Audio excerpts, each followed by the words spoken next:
to tell you the history of my husband's parents. My husband's parents, Nicholas Yanni and Agnes Nitschkar, came to Canada in the years of 1904 and 1905. He came from Haliczna in the Ternopil region, and Agnes came from Czarnow in Poland. In 1906, they were married in Sifton, Manitoba, as there was a Ukrainian Catholic church there, and they were both devout Catholics. Nicholas had come to Canada with his brother John, but after a short stay, John decided that he did not like Canada, and he went back to Ukraine. Nicholas, in the meantime, got a job on the railroad and worked there until he made enough money to buy a farm. We have been told that Nicholas was a very good storyteller and apparently was respected as a very good boss at his railroad work. Nick and Agnes bought their farm in Ramos, Saskatchewan, and they did mixed farming. In due course, my husband, Mike, was born there alone with 5 brothers and a sister. Did you write this, Grandma? Eh? You wrote this? Yeah, oh yeah, I did all that. In that, oh, this is ours already. This is about Stephen and me. This is about my parents now already. In 1912, Stephen Pohich and Mary Pankevich came to Canada in their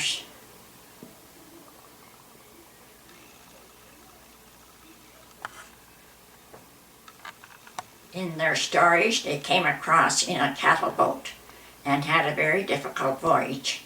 According to them, not all the people that were on that boat survived the dreadful journey on the ocean.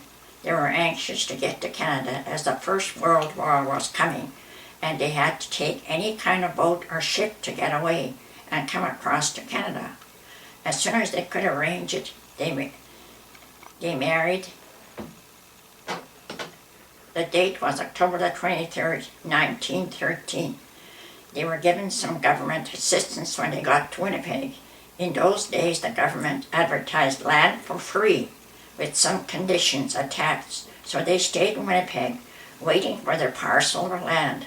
I don't know exactly how long it took, but they must have stayed for almost the whole year because their first child was baptized in the same church as they got married in. At last, their piece of land was assigned to them. It was in the McCurry area, about 10 miles out of town. They were also given a sack which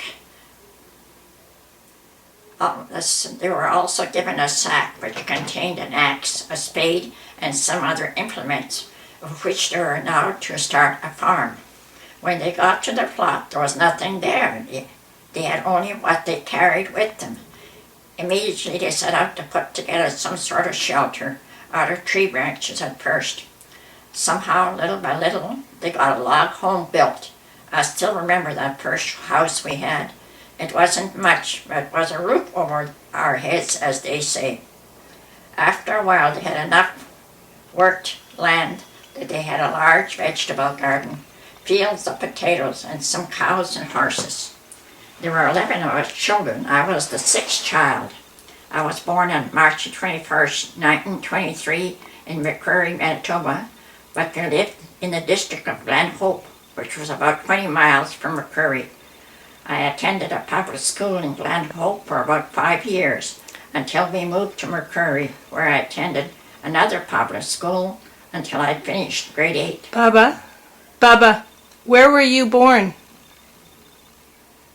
Well, we were living in the district of Glenhope when I was born. And imagine I was born in the house. I don't know, because there was a little hospital in McCurry, but Mother always, there was, what do you call those kind of wives that went around? Midwives? Yeah. If you knew you were expecting a certain time, they would come to the house. So I don't think she went to the hospital for too many of those children. I know she went to the hospital for the last one, because I remember she went. For my last sister was born, and she went to the hospital. But she says, I'll never go back to the hospital. I don't want to go to the hospital. Oh. She'd rather have her children at home. It wasn't a good experience? Eh? Being at the hospital wasn't a good experience? Oh, I don't know. It was a good experience or what. But she just didn't want to have any more children, and that was her last child she had, was my sister Nettie. And she said, that's enough, there's 11 children. She said, no more for me, I don't want to go to the hospital. I still remember that.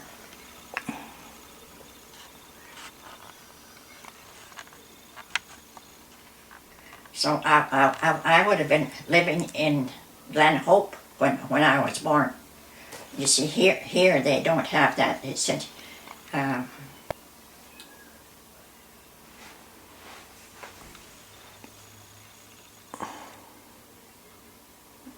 I was born in McCurry, but whereabouts.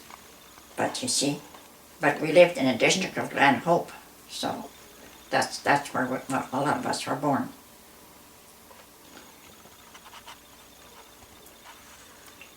Life on the farm for the Puhatch family was very hard, but we as children had our fun times. After we got all our chores done, we could go and have a game of baseball or ride our bikes. My brother would salvage old bikes and put together the best pieces, as we always had bikes to ride. We also had a pair of homemade stilts. I really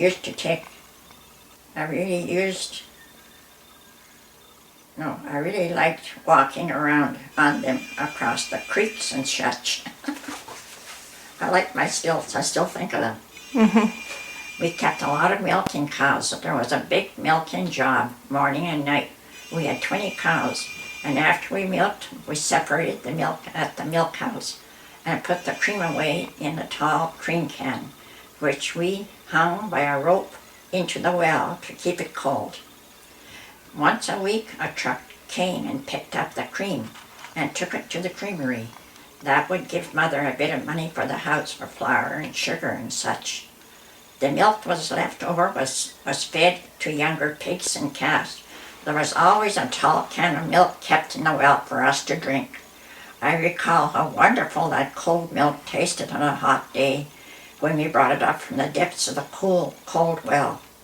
We didn't have any tractors or other machines in those days, so we had quite a few horses to do the heavy work. Mother raised chicks every spring, a job made much easier after she got an incubator. In addition to a few sheep for wool, we also had geese, ducks, turkeys. Turkeys were a real money-making thing, but hard to raise at times. If you had a flock of 25 birds, you had to kill them in the fall time, clean them and remove the feathers, and then take them into town to sell. The feathers were never wasted, but made into warm comforters.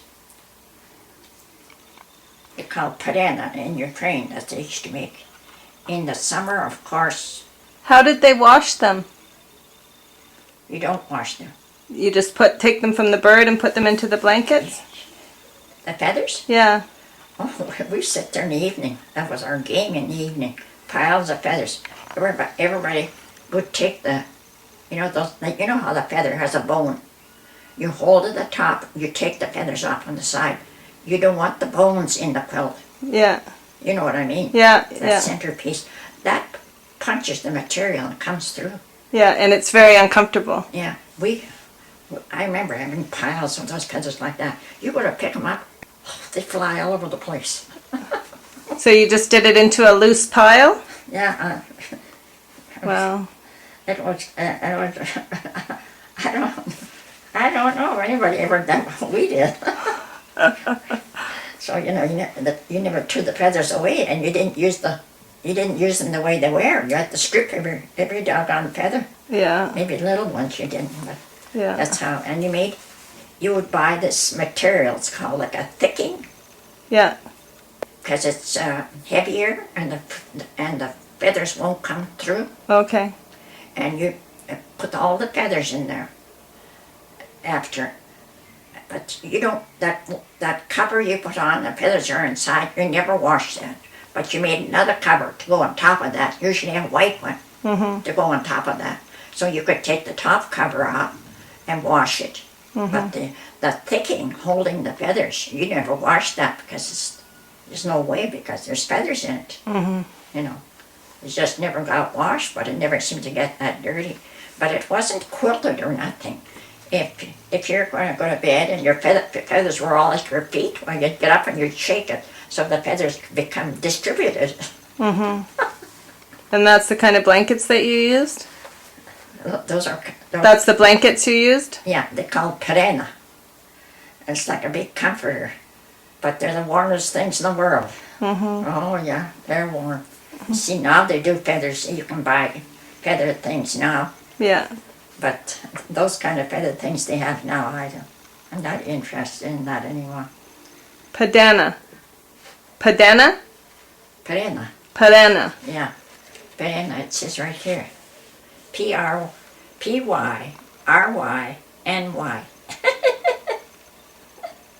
Padana. In brackets, P-R-R-Y-N-Y,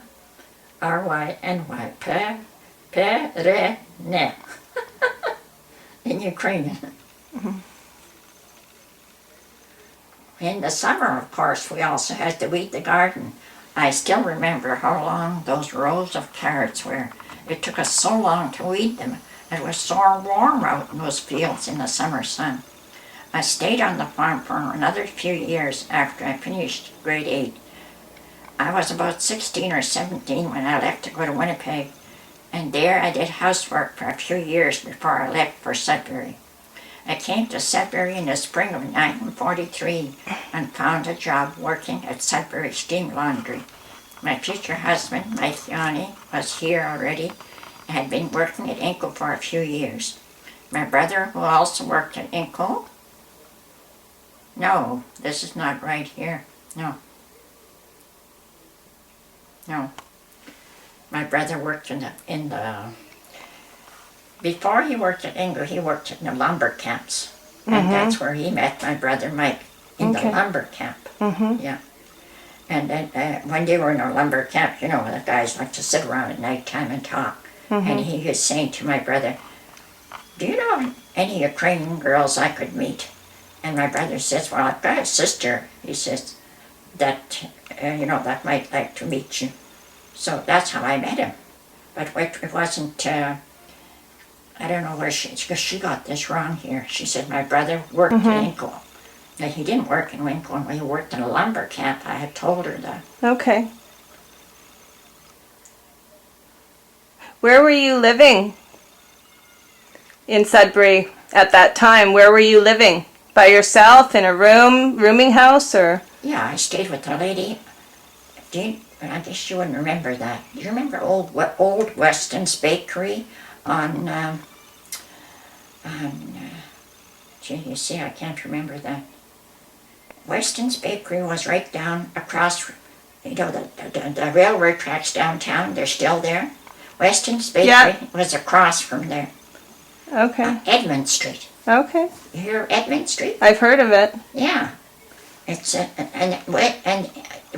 there was a brick house next door, a block. Yeah. It wasn't a small brick, it was blocks, made out of blocks. And I stayed there with the elderly lady, and she's not that elderly then because she had 3 boys.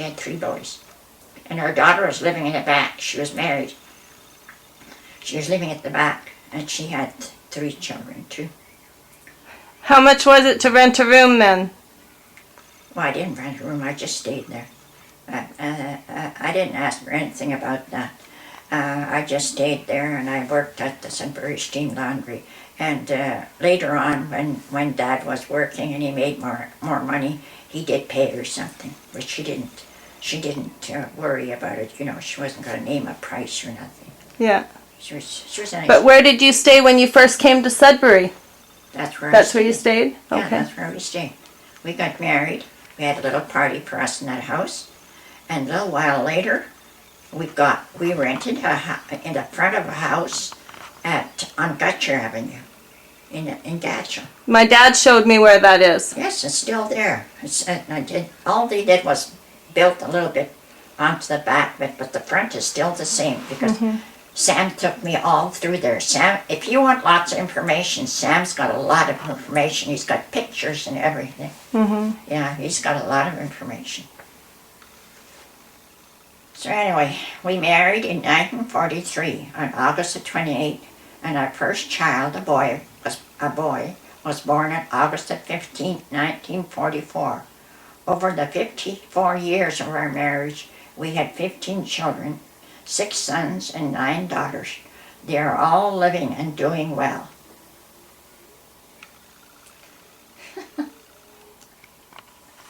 Look at this here. That's a pumpkin Sam grew in 1994. He grew a pumpkin that weighed 129 pounds.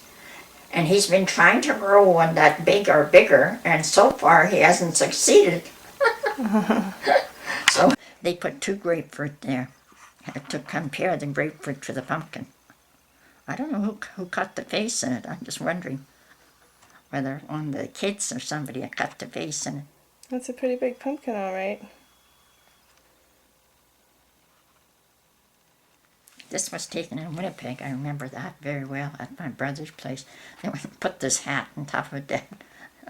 It was her hat. She put it on top of Dad's head. Who's in the picture? Well, that's Dad there. And there's me and my sister and my other sister. The two sisters and me. And Dad. Your dad? My dad, my mother. That's my mother, my dad. And when was that picture taken? Oh my gosh. A long time ago. That was taken. Let me see, what could I say? We were visiting them in Winnipeg, so it's hard to say what date that was. That one was when I was much younger. When your children were young, were you able to bring them to Winnipeg to visit your parents? I didn't think so. I don't remember bringing them. We went there for a reason. And I just can't remember what the reason was. Because we didn't usually go, you know. Must have been a reason why we were there. Maybe we were visiting the parents because they were getting old and stuff like that. I don't know just how that was. So how did you keep in touch with your family when you were here and they were... Well, we went home when we had 5 children, 4 or 5 children. We went home and visited them. That was about the last time we went. We went once, and that was it. How did you go? We went on the train. Yeah, we had like a little. You had like a little room. What do you call those things? I can't remember. On the train, so it was. But I wouldn't do that again. Oh no. Too much. It's too hard. Where was I at now? You had 15 Oh, yeah. children? Yeah, I finished that.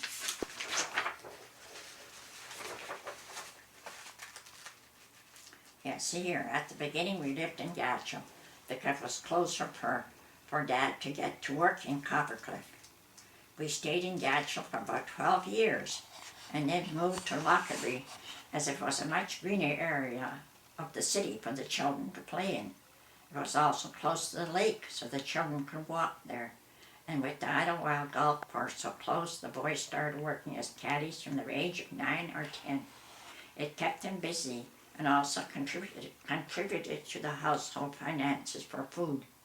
When my husband first started working at Inco, we made only $25 per week, and we had to stretch it quite far. Of course, I always had lots to do in keeping the bunch fed, clothed and clean, and yet I always kept a garden. It was so relaxing to be able to work in the garden. I still do it today. We lived in Lockerbie for 54 years, attending masses and volunteering at St. Mary's Church, sending the kids to Ukrainian classes, and maintaining the old tradition of both our families. After my husband died, I decided to move to the Ukrainian Seniors Complex, and now I'm enjoying volunteering here and having visits with all the kids and grandchildren. That's the end of that story.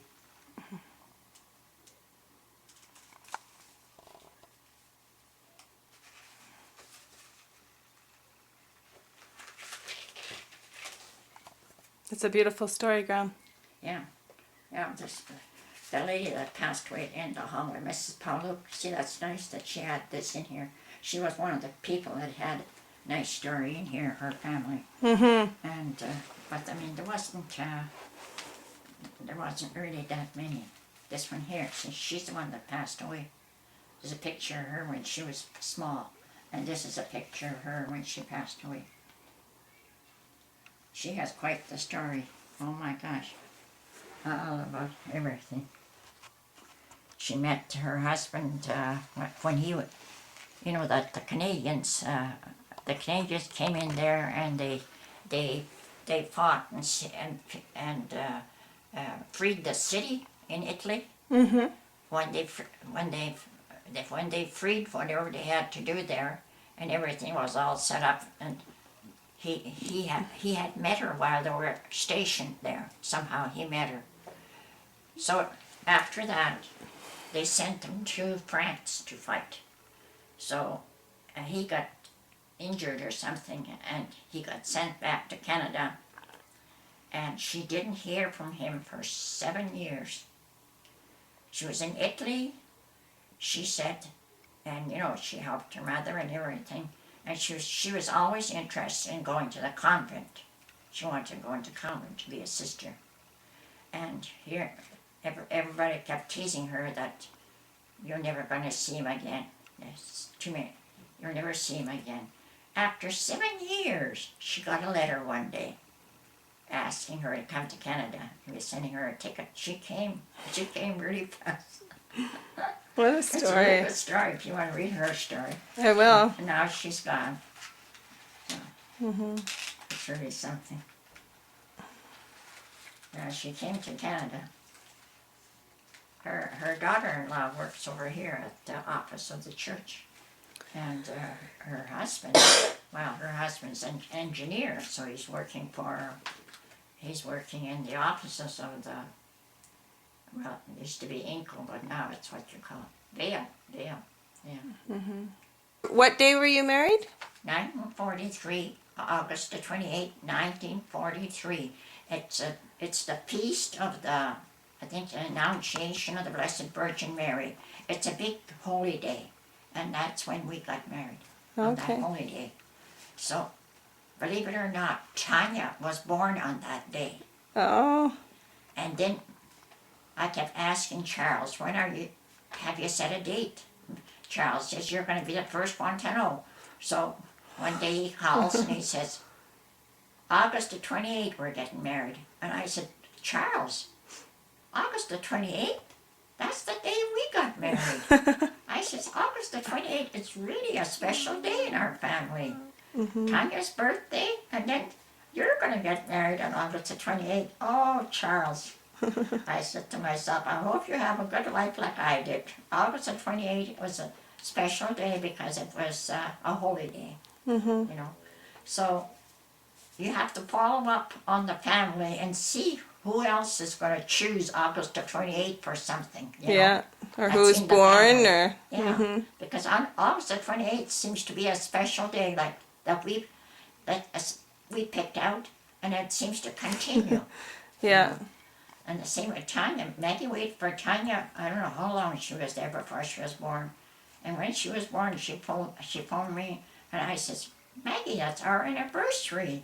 Isn't that wonderful? I says, I'll never forget her birthday on August the 28th. Mm-hmm. You know, it's so easy to remember, Mm-hmm. you know. But that's the way it turned out. Maybe that's why our family has been blessed, you know, because we got married on that holy day, you know. And our family has really been blessed. 15 children, they say, and you never lost any or anything. I says, no. Well, I says, I don't know, Archie. They've got to be really blessed. They're all living. Only my husband, well, 1923, that's my birthday. March the. 21st, 1923. In a district of Glenhope, you see. Mhm. That's where I was born, not what they have in that other one. Okay. In a district of Glenhope, we went to Glenhope School, the public school, Glenhope. Is it still called Glen Hope? Oh, it's gone now. There's no school. This was a nice little cottage school. You know, all the grades were in it. It's like, olden days, you had all the grades in one school. One-room schoolhouse? Eh? One-room schoolhouse? Yeah, that's right. And we had the nicest teacher, Miss Mathewson. Isn't it funny how I don't forget that name? Yeah. Miss Mathewson. Once a year, about this time of year when the apples came out, she would get a box of apples. And we all got an apple each. Those apples, when she opened them, oh, they had such a nice smell. Mm-hmm. Oh, and we sat there, we couldn't wait to get that apple. Because we never bought apples, oranges in town. Or maybe there wasn't any, I don't know. We just never bought stuff in town. We always, whatever we picked as the fruit we had. We never got bananas, oranges, any fruit from the store, we never got. So what did you have? Well, we have high bush cranberries out of barrels, them frozen in. And we'd have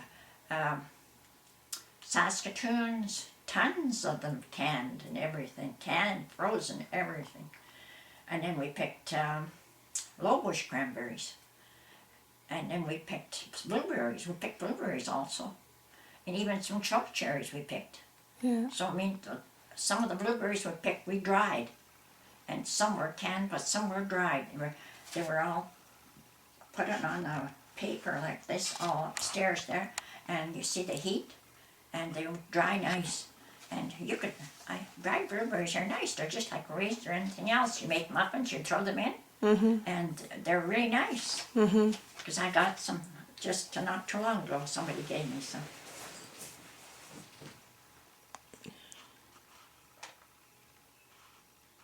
I went to school 10 years, didn't we? You said that you had a whole barrel of frozen cranberries? Yeah, one of those huge barrels, How did you freeze them? We picked them and we put them in water in the barrel. And as soon as it started getting colder, it's going to freeze, Mother would drain the water from the barrel. And the cranberries would freeze in the barrel. Now, winter time, she wanted some cranberries. She'd take a little hatchet, axe, and her pan. I still remember that pan she carried. And she'd hit them. And she'd come back with a pan of frozen cranberries. Okay.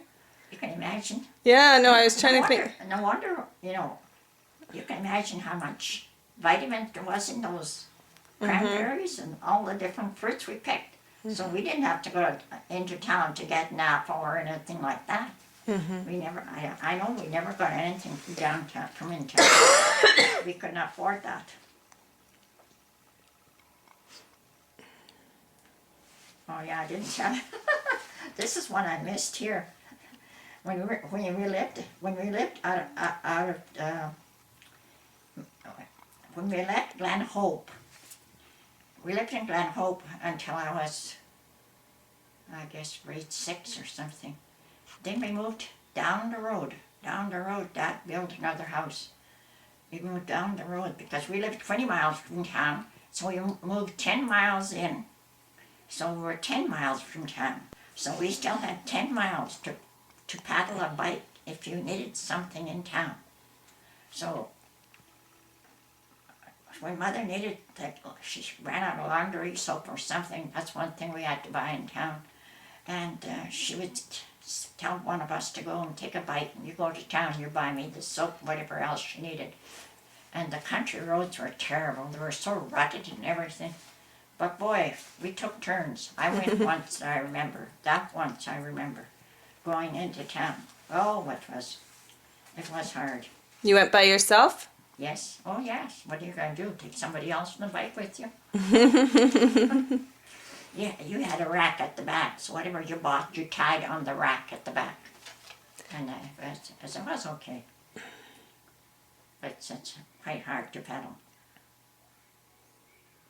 See, many was the time when one of us had to bike into town when Mother needed something. See, and I lived there until I finished grade 8. Then I stayed.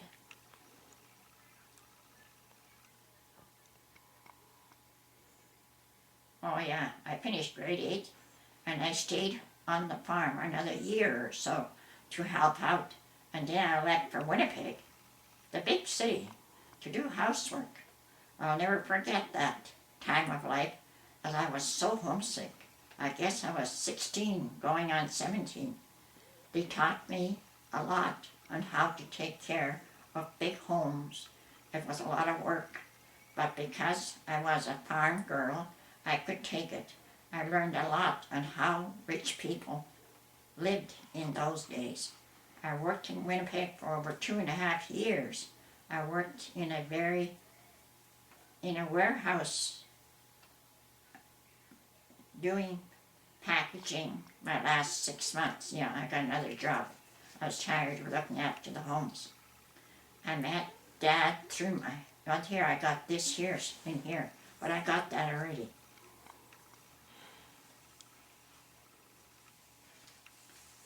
I don't know if I have this in there or not exactly. When they made up this book, they made a few mistakes in there. Quite a few. Uh-huh. But oh, So you were working in Winnipeg yeah, I was working in Winnipeg. when At the you, warehouse. right, Yeah, I was packaging there. okay. And the reason I was given that job, because I looked after the parents' house, and they liked the way I worked.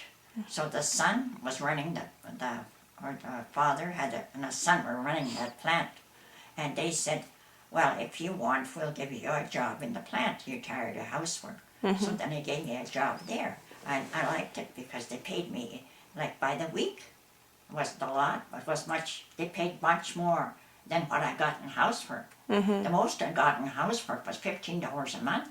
I started off with 10. That's all they paid for housework. It was very seldom that you ever got 20.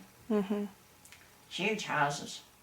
Debbie, you wouldn't believe what I did at 17 years old. Once a week, you got on your knees. They had to shine these floors until they were shining. The hardwood floors, waxed and shined them. And then they had all those copper knobs on the doors, and you had to shine those, polish them. The door, open the door, polish both knobs, and sometimes there's something on the outside of it that was copper, so you cleaned that.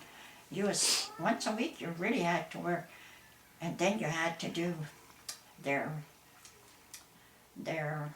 what you call the forks and spoons and cutlery. Cutlery, you had to do that all by hand. Each little piece you had to stuff in, and you would do every little heap, and then put them all in water and wash them, put them all in the drawers. And then if she decided to have a fancy dinner, oh, that I learned a lot about doing fancy stuff. I never did it for myself, but in those days she had a big white fancy tablecloths, the beautiful dining room. She had everything, everything of the best, you know. Who did you work for? Mr. and Mrs. Sly. And what did they do? Well, he ran that warehouse with his son. That's what he did. Where everything came in there, all kinds of different things. So school supplies, everything came in there. And then we had to package the orders. They'd get orders. People would order stuff from them. We had to pack it up, and out it would go to where it's supposed to go. You know, so you had to know how to package it. You used a lot of that, that straw stuff. You know, for packaging. You used a lot of that. Bales of it. Yeah. And then you stand there and you'd package. The orders would come out one after the other, and have a slip of paper, and you'd pack that box, take that piece of paper you have there and mark the address on the box. You know? Go on to the next order, go on to the next order, and that's what you did all the day long. You worked hard. I worked hard everywhere. No, if somebody told me I was going to have a family at 15, I would have said, you must be kidding. How many children did you think you would have? I just didn't think about that at all. I just didn't think about that at all. I know that mother had 11 children, you know.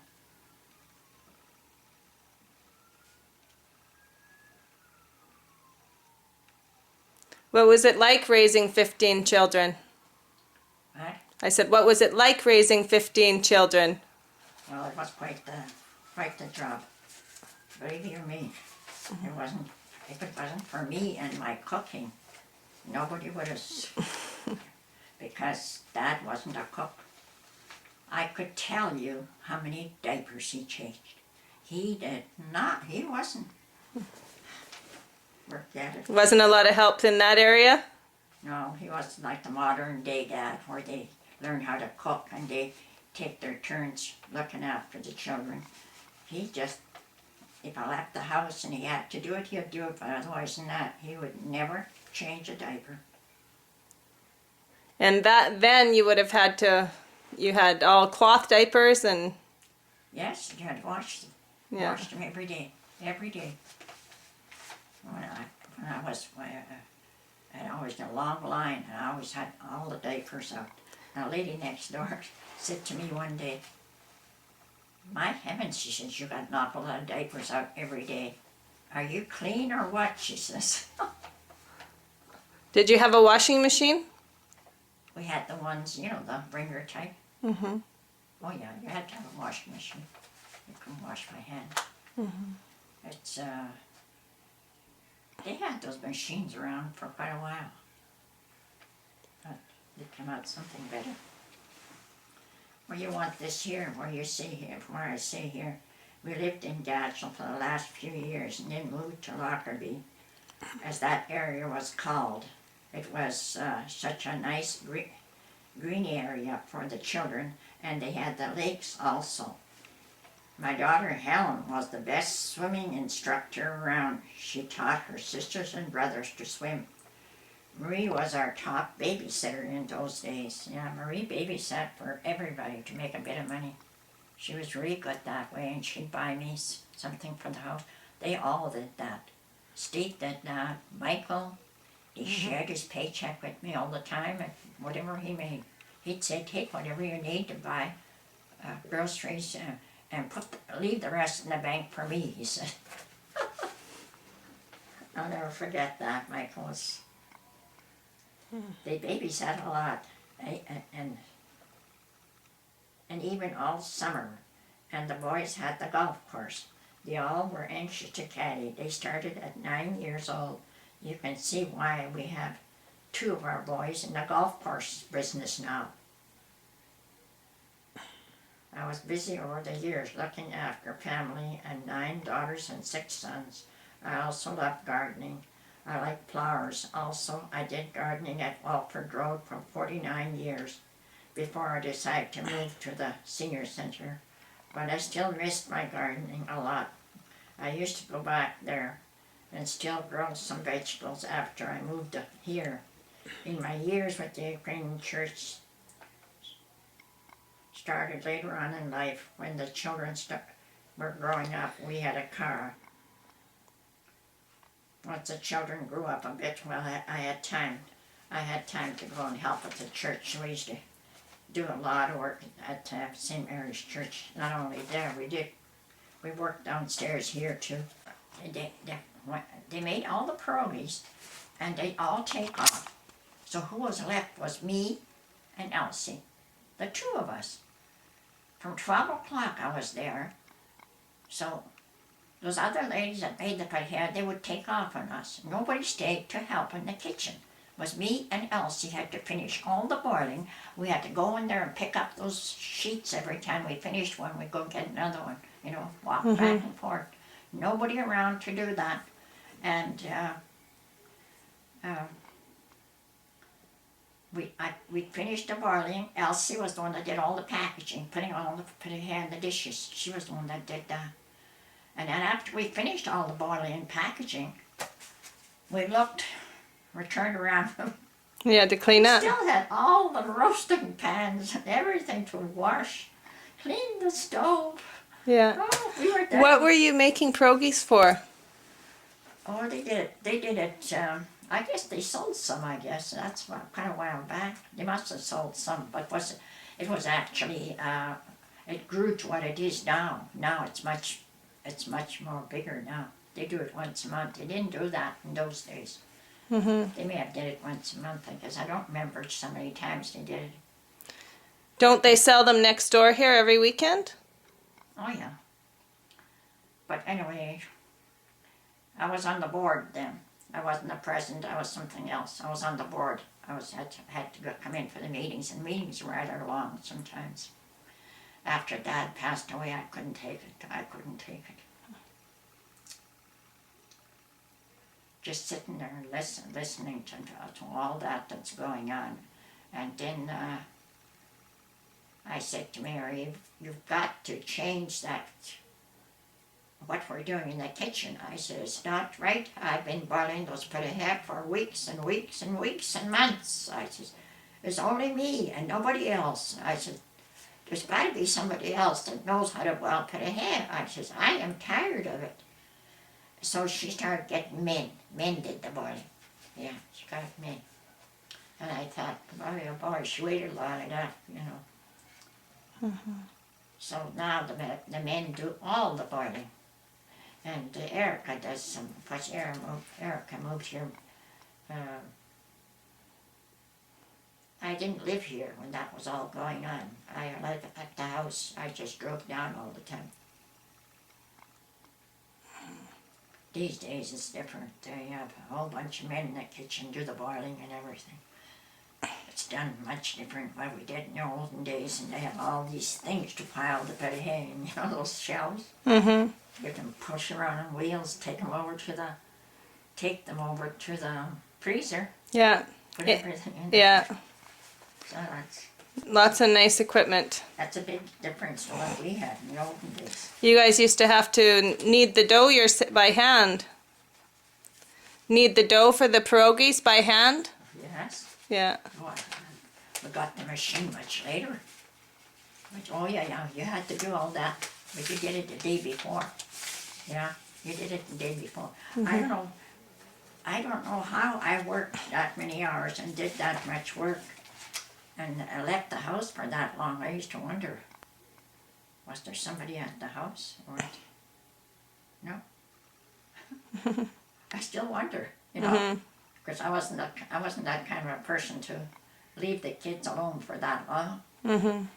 How I ever got away, I think that's what bothered me the most, because I couldn't get back to the house as soon as I would like to. And I couldn't see why it was only me boiling the potato, nobody else. They knew I knew how to make potato, so they took advantage of it, you know. Go in there and make the dough and everything. But so I always say to those ladies downstairs, they make the potato now, and I says, oh boy, I says, you guys don't know what I went through with those potato. When I was younger, I says, I worked here, like, I says, no, I would never do that anymore. I would never. I go down to help them make them, that's all. You sit there and you make them. And I can make them very fast. I've had more than one person tell me, how do you do it that fast? It's just, we were doing cabbage last week and this lady said, my, but you're a fast worker. I says, I've been told that many times, but I says, it's because I grew up with a lot of children. I had to work fast to have that meal ready on time for them. They're hungry at 5 o'clock or 6 o'clock. You'd be cooking, you'd make whatever you had. You'd butter some bread, give them some bread. Here, sit quiet, I'll give you all some bread to eat. And a supper, dinner will be ready. What would you have for dinner often? What was a typical dinner? I could never remember what we had. I cooked everything under the sun. I did spaghetti, I did lasagna, spaghetti. Oh, potatoes a lot, potatoes and hamburgers. And on the weekend, we always had a blade roast. I could afford a blade roast, and Helen still remembers that. Yeah. It's funny, she tells me that. She says, Mom, I remember you always had a roast for us on the weekend. She says, those kind of things I never forget, you know. When I was a kid, I remember your house when we would go there, and you always had soup on the wood stove. Well, soup is something I made. I made it every day if I had to. Yeah. They came home for lunch. It smelled so good walking into your house. I used to make that soup, and I'd buy a little tin of that I don't know if they have it anymore. It was Campbell's. It was full of barley. Do you remember the name of that soup? Well, no, I don't It remember. was full of barley. See, so when I made my soup, I added that little tin of barley Yeah. into it, and it was a soup. So I asked somebody about it, and whoever I asked knew the name of it. Mhm. I should have asked around. Yeah. Helen will probably know. Yeah. Yeah. I'm sure they will. Yeah, she'll probably know. We're lucky the phone is not ringing. The kids are probably ready to get up too. Yeah, well, Okay. Annie likes to watch her TV because she doesn't get TV at home. She loves his little character. She's such a sweetheart, that one. She is. Better see will the other one make a noise when she wakes up? I think I hear something now. Yeah. I don't. That's it. Okay. Go back a little bit.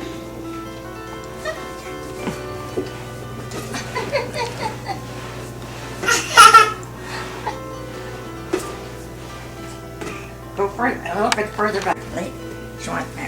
Mommy wants a picture of us playing ball. Okay. Throw the ball to Annie. Look at that. Woo! Okay, we're gonna catch. We're gonna catch. Here. Whoa! Gentle hand. It went on my butt. Where's her on? Oh, she saw that on the floor. Come here, come here. Come here. Come here. We'll catch the ball some more. That's it. Throw the ball. Throw the ball. Nice throw hand. Yeah, boy, isn't that nice? You can catch the ball like that. Okay. All ready, honey. Underhand like you were, hand. Ready, baby? Whoa!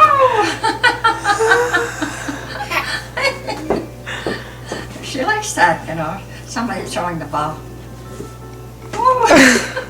Bonk! Bonk! Bump on the head, eh? The ball is soft, very soft. Whoa! Whoa. Here we are. If that was a hard ball, we'd have to worry about it.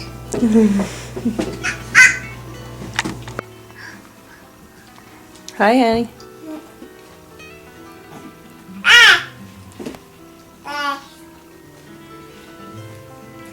No, don't hurt her with that. That's hard. Be gentle.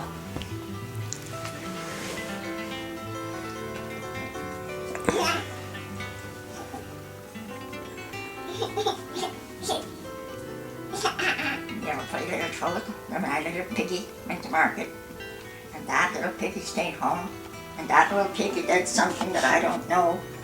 And this one came back home.